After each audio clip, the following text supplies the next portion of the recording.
दिल्ली हमारे देश की राजधानी है और राजधानी में हमारा जो ट्रांसपोर्ट सेक्टर है, हमारी कोशिश है कि वो वर्ल्ड क्लास होना चाहिए। दुनिया के जो सबसे विकसित देश हैं, हमारे देश का ट्रांसपोर्ट सेक्टर, हमारे देश की राजधानी का ट्रांसपोर्ट सेक्टर उसके कंपेरेबल होना चाहिए। दिल्ली में ट्रैफिक बहुत ज़्यादा है। उसका एक बड़ा कारण है कि दिल्ली की सड़कों के ऊपर कार और स्कूटर बहुत हैं, प्राइवेट व्हीकल्स बहुत ज़्यादा हैं। अगर हमें कार और स्कूटर पे ट्रैवल करने वाले लोगों को पब्लिक ट्रांसपोर्ट पे लेके जाना है, तो हमें पब्लिक ट्रांसपोर्ट को कंफर्टेबल, सेफ और टाइम के अकॉर्डिंग चले, ये हमें सुनिश्चित करना होगा।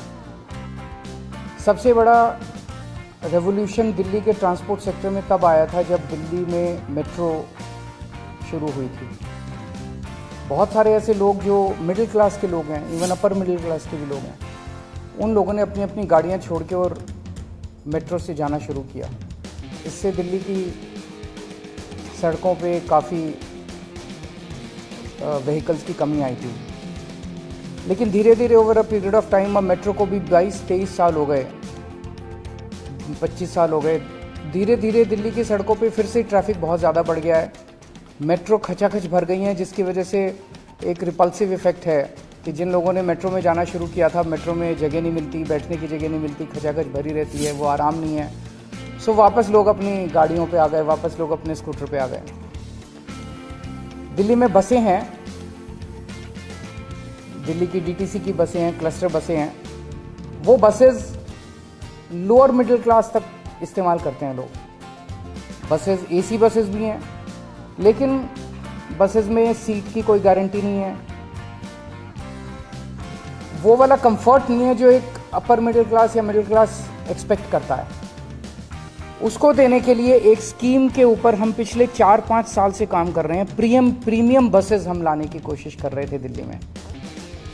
ये अपनी तरह का पहला एक्सपेरिमेंट है पूरे देश के अंदर। इस तरह की प्रीमियम बसेस पूरे देश में कहीं एक स्कीम के तहत कहीं नहीं चलाई गई हैं। इसको एक स्कीम बनाई है हमने, Delhi motor vehicles licensing of aggregate premium buses scheme, aggregator. तो प्रीमियम बसेस के एग्रीगेटर स्कीम हम लेके आ रहे हैं। ये प्रीमियम बसेस जो हैं ये कंफर्टेबल होंगी, 2x2 की बसेस होंगी, एयर कंडीशनड होंगी।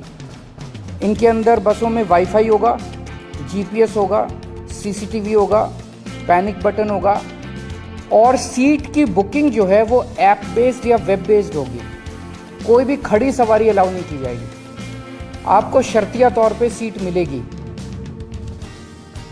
इस किस्म की स्कीम पहली बार लाई जा रही है और इसमें हमारा मकसद पूरा का पूरा ये है, ये टारगेट किया जा रहा है मिडिल क्लास और अपर मिडिल क्लास को, जिनकी पेइंग कैपेसिटी है, जो अपने कंफर्ट के लिए पे कर सकते हैं, रोज़ अपनी कार लेके जाते हैं, कार का पेट्रोल खर्च करते हैं। लेकिन अगर उनको ऑप्शन मिलेगा कि एक बस है जो कि कंफर्टेबल है, तो हो सकता है, हम उम्मीद करते हैं कि बहुत सारे लोग अपनी कार छोड़ के और बसेस की तरफ शिफ्ट करेंगे।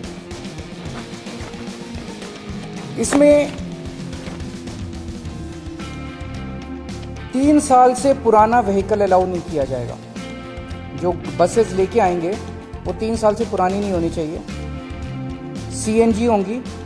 लेकिन 1 जनवरी 2024 के बाद की जो भी बस खरीदी जाएगी वो इलेक्ट्रिक व्हीकल होनी जरूरी है। इसमें जितनी बसें होंगी, बस की इसमें लाइसेंस दिया जाएगा एक एग्रीगेटर को और वो लाइसेंस फीस उसको देनी होगी। लेकिन जो इलेक्ट्रिक बसेस लेके आएगा उसकी कोई लाइसेंस फीस नहीं होगी। This is just to encourage that more and more people should come with electric buses. कोई भी बस जो है उसमें कम से कम 12 सीटें होनी चाहिए, 2x2 की कम से कम 12 हों, उससे ज़्यादा कितनी भी हो सकती हैं। एक एग्रीगेटर कम से कम 50 बसेस लाइसेंस मिलने के बाद, लाइसेंस अप्लाई करेगा, लाइसेंस मिलेगा, लाइसेंस मिलने के 90 दिन के अंदर उसको कम से कम 50 बसेस ऑपरेट और मेंटेन करनी होंगी। सबसे खास बात इस स्कीम की ये है कि रूट्स हम नहीं देंगे, रूट्स एग्रीगेटर हर बस के खुद डिसाइड करेगा ऑन द बेसिस ऑफ जहाँ ज़्यादा ट्रैफिक है वहाँ पे ज़्यादा बस चलेंगी, तो ऑब्वियसली जहाँ वहाँ ज़्यादा बस चलेंगी तो वो ट्रैफिक ईज़ होने में मदद मिलेगी। तो वो रूट्स खुद डिसाइड करेगा, खुद सेलेक्ट करेगा, हमें इन्फॉर्म कर देगा, दिल्ली सरकार को केवल इन्फॉर्म करेगा। फेयर भी वो खुद डिसाइड करेगा, मार्केट डिसाइड करेगी फेयर। हमारी एक ही शर्त है कि डीटीसी का जो फेयर है उससे ज़्यादा होना चाहिए। ऐसा ना हो कि डीटीसी से कम फेयर, इसके डीटीसी से ज़्यादा फेयर होना चाहिए।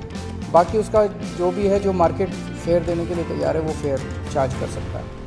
जैसे मैंने कहा, केवल मोबाइल से या वेब बेस्ड बुकिंग होगी, ऐप बेस्ड या वेब बेस्ड बुकिंग होगी। सीट्स आपको शर्तियाँ मिलेगी और सारी पेमेंट्स डिजिटली करनी होंगी। ये सारी बसेस, इनका एक लोगो और एक यूनिफॉर्म कलर कोड वगैरह हम कर रहे हैं। और बस के अंदर एग्रीगेटर जो है वो अपना एडवर्टाइज कर सकता है और उस एडवर्टाइजमेंट से बस के अंदर वो रेवेन्यू कलेक्ट कर सकता है। इस स्कीम को आज हम एलजी साहब के पास भेज रहे हैं। जैसा आप लोग जानते हैं, दिल्ली की जो एडमिनिस्ट्रेटिव व्यवस्था है, एलजी साहब को ये तय करना है कि वो इस स्कीम को राष्ट्रपति को रेफ़र करेंगे या दिल्ली सरकार को आगे बढ़ने की इजाज़त देंगे। दिल्ली सरकार ने अपनी स्कीम फाइनल कर दी है। अब ये राष्ट्रपति इनके पास जाएगी, एलजी साहब के पास। एलजी साहब या तो इसको राष्ट्रपति को, अगर असहमत है तो राष्ट्रपति को रेफ़र करेंगे। और मुझे उम्मीद है कि पब्लिक वेलफेयर की स्कीम है वो क्यों करेंगे। दूसरा, एलजी साहब से आने के बाद इस स्कीम को हम पब्लिक फीडबैक के लिए हम इसको 1 महीने के लिए वेबसाइट पे डालेंगे, ताकि जनता जो भी फीडबैक देना चाहे जनता फीडबैक दे। और जनता के फीडबैक के आधार पे अगर कुछ माइनर चेंजेस इसके अंदर करने हुए तो चेंजेस करके इसको जल्द से जल्द लागू किया जाएगा। मैं समझता हूँ कि ये दिल्ली ने पूरे देश के ट्रांसपोर्ट सेक्टर के लिए एक मील का पत्थर साबित होगा। अगर कोई क्वेश्चन आपके हैं, ये उससे अलग है। मोहल्ला बसेस तो हम ही चला रहे हैं, सरकार चला रही है। ये सारा का सारा प्राइवेट है। हमने तो एक स्कीम बना दी, अब स्कीम में जो भी आएगा वो चलाएगा इसको। महिलाओं के लिए अलग से नहीं है, मार्केट ड्रिवन है।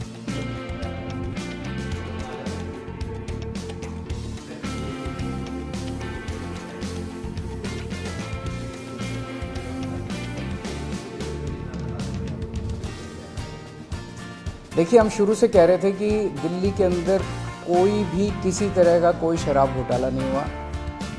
आम आदमी पार्टी एक कट्टर ईमानदार पार्टी है। पूरे देश को आम आदमी पार्टी पे और उसके नेतृत्व की ईमानदारी के ऊपर कट्टर भरोसा है। उसको, छवि को खराब करने के लिए ये पूरा का पूरा षड्यंत्र रचा गया, जिसका नाम इन्होंने दिया दिल्ली शराब घोटाला।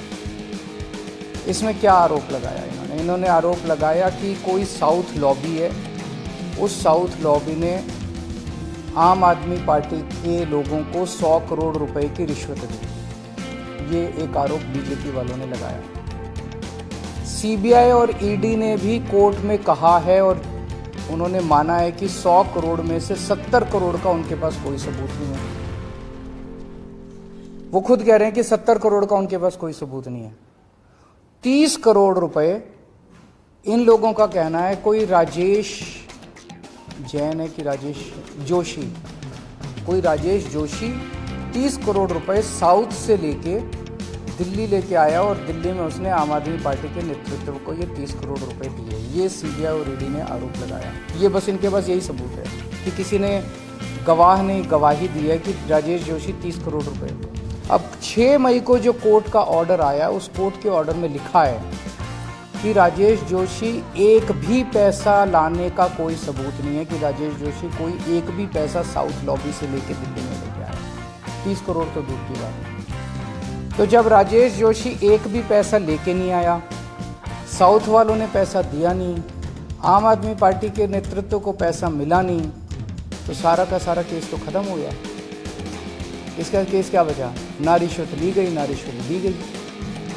कोर्ट के उसमें साफ साफ राजेश जोशी को जो बेल मिली है वो इसी आधार पे मिली है कि राजेश जोशी साउथ वालों से कोई पैसा लेके आया, इस बात का कोई सबूत नहीं है। तो सब खत्म हो गया।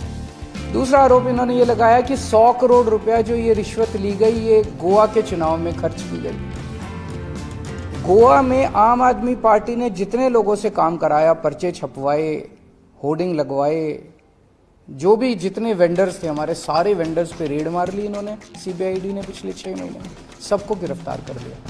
सारी जांच वांच गोवा के चुनाव की करने के बाद अब ईडी और ये इस नतीजे पे पहुंचे कि कुछ 19-20 लाख रुपए आम आदमी पार्टी ने कैश में खर्च किए। ये तो बहुत बड़ा हमारे लिए ईमानदारी का सर्टिफिकेट है। सीबीआई और ईडी का कहना है कि पूरे गोवा चुनाव में आम आदमी पार्टी ने केवल 19 लाख या 20 लाख के करीब रुपए कैश में खर्च किए, बाकी सारे चेक में खर्च किए। 100 करोड़ तो बहुत दूर गया। तो ऐसी कौन सी पार्टी है इस देश के अंदर जो केवल 19 लाख रुपए एक स्टेट के चुनाव में कैश में खर्च करती है?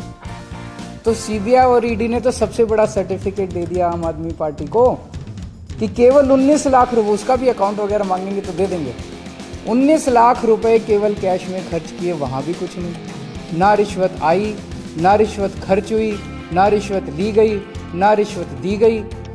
तो बेसिकली एक कहानी बनाई गई। उस कहानी को प्रधानमंत्री जी की तरफ से सीबीआई और ईडी को दिया गया और कहा गया कि अब इसके इर्द गिर्द सबूत मैन्युफैक्चर करो, एविडेंस मैन्युफैक्चर करो। ईडी ने जाके कोर्ट में कहा कि मनीष सिसोदिया ने 14 फोन तोड़ दिए। बाद में जांच करने पे पता चला कि 14 के 14 फोन तो हैं, उनमें से 5 फोन तो इन्हीं लोगों के पास हैं। तो झूठ बोला ईडी ने। ईडी पे मुकदमा चलना चाहिए झूठ बोलने का। झूठ बोल के मनीष सिसोदिया की बेल नहीं होने दी। ईडी ने चार्जशीट फाइल की जिसमें कहते हैं संजय सिंह का नाम डाल दिया चार्जशीट के अंदर। जब संजय सिंह ने धमकी दी मैं तुम्हारे ऊपर मुकदमा करूंगा, तो कहते गलती हो गई जी, गलती से नाम आ गया संजय सिंह का, गलती से अनुराग ठाकुर का नाम नहीं आया, गलती से संबित पात्रा का नाम नहीं आया, संजय सिंह का नाम कैसे आ गया? तो गलती से थोड़ी आया। प्रधानमंत्री कार्यालय ने बोला कि संजय सिंह का नाम डालो, उन्होंने संजय सिंह का नाम डाल दिया। उनको ये भरोसा नहीं था कि संजय सिंह ईडी को भी धमका देगा। ईडी पूरे देश में नोटिस जारी करती है, जिसको नोटिस मिलता है उसकी पैंट गीली हो जाती है। संजय सिंह ईडी को नोटिस जारी करते हैं और जब ईडी को नोटिस जारी करते हैं तो ईडी की पैंट गीली हो जाती है। तो ईडी ने कोर्ट में जाके कहा कि संजय सिंह के खिलाफ हमारे पास कोई सबूत नहीं है, संजय सिंह का नाम गलती से आ गया। फिर 5 कम से कम ऐसे गवाह हैं जिन्होंने कोर्ट में कहा कि हमसे मारपीट की गई, हमसे प्रताड़ना की गई, मानसिक तौर पे प्रताड़ित करके हमको झूठे बयान दिलाए गए। वो अपने बयान से पलट गए। एक आदमी का तो इसको तो इतना मारा कि उसका कान का पर्दा फट गया। ये जांच हो रही है, ये चल क्या रहा है? अब ये कोर्ट के आदेश के बाद तो साफ हो गया, ना किसी ने रिश्वत ली, ना किसी ने रिश्वत दी, ना कोई पैसा आया, ना कोई पैसा खर्च हुआ। तो कौन सा शराब है? पूरा का पूरा राजनीतिक षड्यंत्र है, केवल अरविंद केजरीवाल और आम आदमी पार्टी को बदनाम करने के लिए।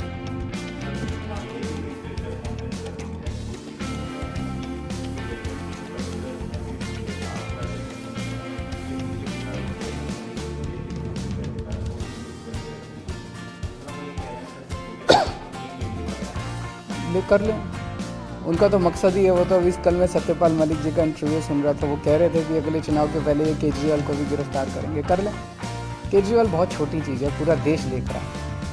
आज जब प्रधानमंत्री मोदी जी की ईमानदारी के ऊपर बहुत बड़े बड़े प्रश्न खड़े होने लग गए हैं, इतने घोटाले, अडानी का ये वो, इतने घोटाले के आरोप उन पर लगने लग गए हैं, तो उनको केजरीवाल आँखों नहीं सुहारा।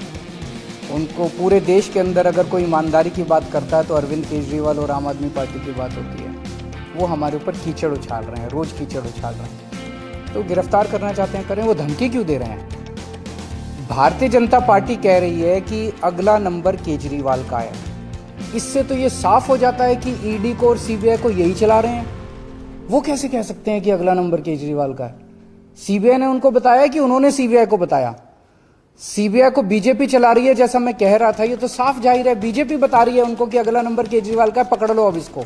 और सीबीआई पकड़ लेती है, फिर सबूत इकट्ठे करती है कि केजरीवाल को फंसाने के लिए सबूत कहां से। मणिपुर में अभी 4 बच्चे हमारे दिल्ली के फंसे हुए हैं और उनसे मैंने अभी थोड़ी देर पहले बात की और उनको लाने का हम इंतजाम कर रहे हैं। फ्लाइट टिकट्स का अरेंज कर रहे हैं, वो उनको पहुंचा देंगे। आज शायद कोई फ़्लाइट अवेलेबल नहीं है, कल फ़्लाइट अवेलेबल है, तो कल उन बच्चों को ले आएंगे।